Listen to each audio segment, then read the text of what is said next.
ఒక వ్యక్తి హిందూ మతం నుంచి క్రిస్టియన్ మతంలోకి మారితే అతని మతంతో పాటు కులం కూడా మారుతుందా? దళితులకు రాజ్యాంగం కల్పించిన ఎస్సీ హోదా మరియు ఎస్సీ ఎస్టీ అట్రాసిటీ యాక్ట్ మతం మారిన తర్వాత కూడా వర్తిస్తుందా? చాలా మందిలో ఉన్న కామన్ డౌట్ ఇది. సరిగ్గా ఇదే విషయం మీద క్లారిటీ ఇస్తూ మన సుప్రీంకోర్టు మార్చి 24, 2026 తేదీన సంచలనాత్మకమైన తీర్పు ఇచ్చింది. ఈ తీర్పు దేశవ్యాప్తంగా పెద్ద ఎత్తున చర్చకు దారితీసింది. అసలు మతం మారితే ఎస్సీ హోదా ఎందుకు పోతుంది? ఎస్సీలకు పోయిన ఎస్సీ హోదా ఎస్టీలు మతం మారితే మాత్రం ఎస్టీ హోదా ఎందుకు పోదు? పుట్టుకతో వచ్చిన కులాలను వదిలేసి మనం స్వచ్ఛందంగా వేరే కులంలోకి మారచ్చా? వీటన్నిటికీ సమాధానాలు ఈ వీడియోలో తెలుసుకుందాం. నమస్కారం, నా పేరు శ్రీకాంత్. మీరు చూస్తున్నారు శ్రీకాంత్ అఫీషియల్ యూట్యూబ్ ఛానల్. ఈరోజు పైపైన విషయాలే కాకుండా అసలు రాజ్యాంగం ఏం చెబుతుంది, గ్రౌండ్ రియాలిటీలో అసలు ఏం జరుగుతుంది అనే విషయాల్ని ఈరోజు పూర్తిగా డీకోడ్ చేద్దాం. వీడియో చివరి వరకు చూడండి, మీ ఆలోచన విధానం ఖచ్చితంగా మారుతుంది. ముందుగా సుప్రీంకోర్టు లేటెస్ట్ జడ్జిమెంట్ గురించి మాట్లాడుకుందాం. ఆంధ్రప్రదేశ్ చెందిన ఒక పాస్టర్ తన కులం పేరు మీద దూషించాడని ఎస్సీ ఎస్టీ అట్రాసిటీ యాక్ట్ కింద కేసు పెట్టాడు. ఆ కేసు హైకోర్టు నుంచి సుప్రీంకోర్టు దాకా వెళ్ళింది. అక్కడ కేసును పరిశీలించిన జస్టిస్ పీకే మిశ్రా ధర్మాసనం ఒక స్పష్టమైన తీర్పు ఇచ్చింది. కేవలం హిందూ, బౌద్ధ, సిక్కు మతాలు కాకుండా వేరే మతాల్లోకి మారే ఎస్సీలు తమ ఎస్సీ హోదా కోల్పోతారు అనే తీర్పు ఇచ్చింది.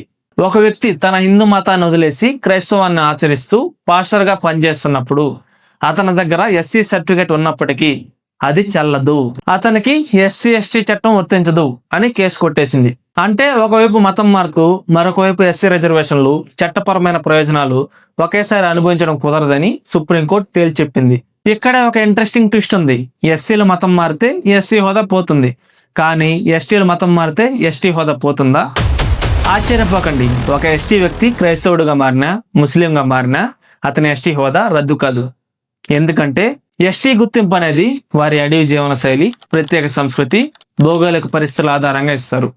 మతం మారినంత మాత్రాన వారి జీవన శైలి మారదు. కాబట్టి వారు ఎస్సీ ఎస్టీ అట్రాసిటీ యాక్ట్ కింద రక్షణ పొందొచ్చు, కానీ ట్రైబల్ కమ్యూనిటీలో ఉన్నట్టు ప్రూవ్ చేసుకోవాల్సి వస్తుంది. చట్టం లాజిక్ వర్సెస్ గ్రౌండ్ రియాలిటీ. సరే, చట్టం ప్రకారం క్రైస్తవంలో కులం లేదు, అందరూ సమానమే. కాబట్టి ఎస్సీలు క్రిస్టియన్ మతంలో చేరితే ఎస్సీ హోదా తీసేయడం కరెక్టే. కానీ గ్రౌండ్ రియాలిటీ అలా ఉందా? క్లాస్ రూమ్లో చదువుకునేటప్పుడు, చట్టాల గురించి వినేటప్పుడు క్రిస్టియన్ మతంలో కులం లేదు అనేది వాస్తవమే కావచ్చు. కానీ తమిళనాడు, కేరళ, మన తెలుగు రాష్ట్రాల్లోని గ్రామాల్లోకి వెళ్ళి చూడండి. కొన్ని చర్చిలలో దళిత క్రైస్తవులకి, అగ్రవర్ణ క్రైస్తవులకి వేరువేరుగా కూర్చునే ఏర్పాట్లు ఉన్నాయి. అత్యంత దారుణమైన విషయం ఏంటంటే, చనిపోయిన వ్యక్తి శవాన్ని పూడ్చిపెట్టే శ్మశాన వాటికల్లో అగ్రవర్ణ క్రైస్తవులకు ఒకవైపు, దళిత క్రైస్తవులకు ఒకవైపు మధ్యలో గోడలు కట్టిన సందర్భాలు ఉన్నాయి.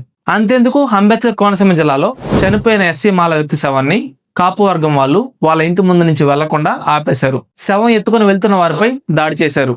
ఇంకా చేసేదేం లేక పొలాల మీదుగా శవాన్ని ఎత్తుకుని వెళ్లారు. ఇక్కడ మీరు బాగా గమనిస్తే ఆ శవపేటిక మీద ఉన్నది సిలువ గుర్తు. అంటే ఆ చనిపోయిన వ్యక్తి క్రిస్టియన్ మతానికి చెందినవాడు అని బాగా తెలుస్తుంది. అతను మతం మారినా, ఆఖరికి చనిపోయినా కూడా అతను కుల వివక్షను ఎదుర్కొన్నాడు. ఈ ఒక్క సంఘటన చాలదా మతం మారినంత మాత్రాన ఇతరులు తక్కువగా చూసే విధానం మారలేదు, దళితుడుగానే చూడబడుతున్నాడు అని చెప్పడానికి? నా కులం నేను మార్చుకోగలనా?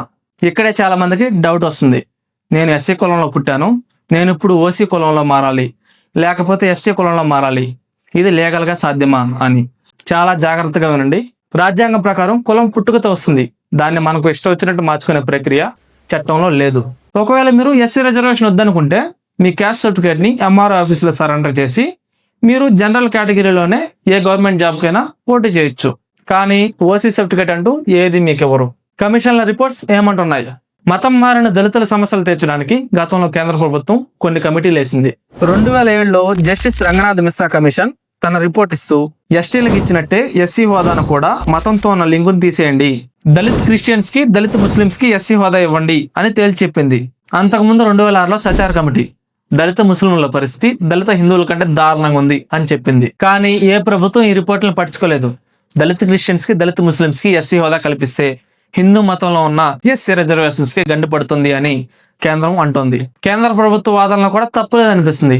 ఎందుకంటే హిందూ సంప్రదాయాలను వదిలేస్తున్నప్పుడు అప్పటిదాకా పూజ గదిలో పూజలు అందుకున్న దేవతలు ఉన్నటువంటి సైతాలను అయిపోయి ఆ దేవుళ్ళ ఫోటోలు, విగ్రహాలు ఊరి చివర పారేసినప్పుడు, హిందూ మతంలో ఉన్న వర్ణ వ్యవస్థ ద్వారా వచ్చిన క్యాస్ట్ సిస్టమ్ క్రిస్టియన్ మతంలో లేనప్పుడు ఆ క్యాస్ట్ ద్వారా వచ్చే బెనిఫిట్స్ పొందడం ఎందుకు?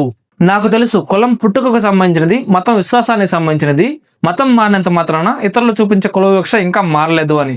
ఎవరు ఒప్పుకున్నా ఒప్పుకోకపోయినా దళితులు క్రిస్టియన్స్లో మారిన తర్వాత వాళ్ళపైన కొంచెమైనా కులవివక్ష తగ్గింది. రైస్ బ్యాగ్స్, గొర్రెలు అని చిల్లర కూతలు కూసే రిలీజియన్ హేటెడ్ ఎప్పుడు ఉండేదిలేండి. కానీ హిందూయిజంలో ఉన్న దళితులు అలా కాదు.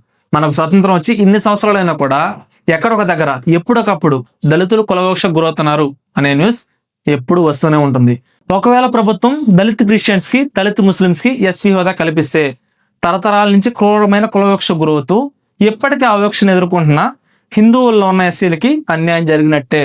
మరి ఈ విషయం పైన మీరేమనుకుంటున్నారు? మతం మారిన వారికి ఎస్సీ హోదా ఇవ్వకపోవడమే కరెక్ట్ అని నేను అనుకుంటున్నా. దీనిపైన మీ అభిప్రాయం ఏంటి? కామెంట్ సెక్షన్లో తెలియజేయండి. ఒక తల్లి తన కన్న కొడుకు చనిపోవాలి అని ఎప్పుడైనా కోరుకుంటుందా? ఒకవేళ ఆ పరిస్థితి వస్తే ఆ కన్న తల్లి పరిస్థితి ఏంటి? పూర్తి వీడియో మన ఛానల్లోనే ఉంది, ఒకసారి చెక్ చేయండి. జై హింద్.